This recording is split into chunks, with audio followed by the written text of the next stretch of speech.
Bienvenue sur Gregotte.com pour une nouvelle question du mardi.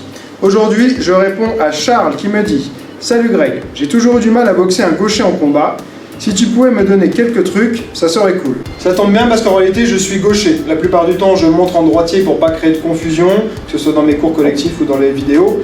Mais à la base, je suis gaucher, donc ce qui est applicable pour moi en gaucher contre un droitier est également applicable pour un droitier contre un gaucher. Première chose, il faut essayer de garder sa jambe avant à l'extérieur de la jambe avant de l'autre, c'est-à-dire comme ceci.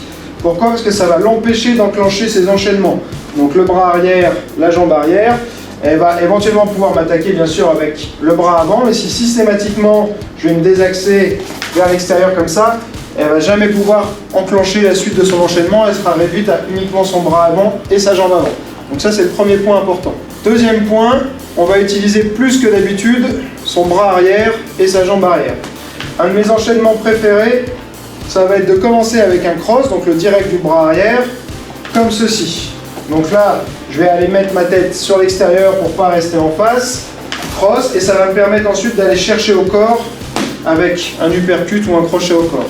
Donc ça donne ça, 1, 2, notamment pour les personnes qui bloquent comme elle vient de faire, c'est-à-dire qui vont lever l'avant-bras, ça découvre ici les côtes, ouais, bouge pas, reviens avec l'avant-bras levé, et souvent on va avoir cette ouverture qui est beaucoup plus difficile à avoir quand on est en droitier contre droitier, parce que là j'ai plus de chemin à parcourir, du fait que son corps est tourné comme ça, les côtes sont plus loin.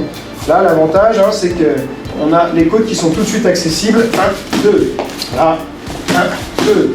Souvent ce que je fais, donc pour respecter le principe d'essayer de rester à l'extérieur de la jambe avant, je vais faire 1, 2, et terminer par exemple avec un low kick où je continue à me décaler par ça, on va se mettre légèrement en diagonale, ça fait 1, 2 et 3, encore une fois, un petit peu plus rapide,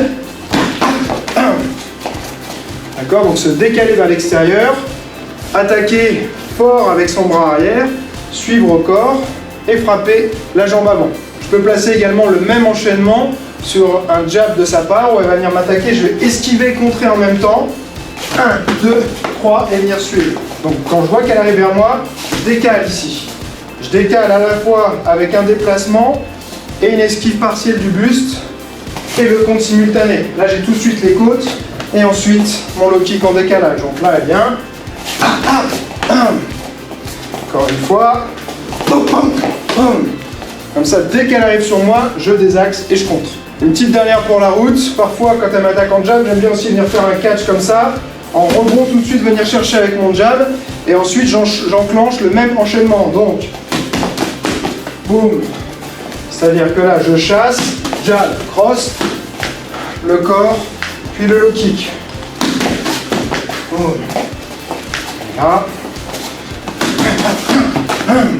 Voilà Charles, j'espère que ces quelques pistes vont t'aider.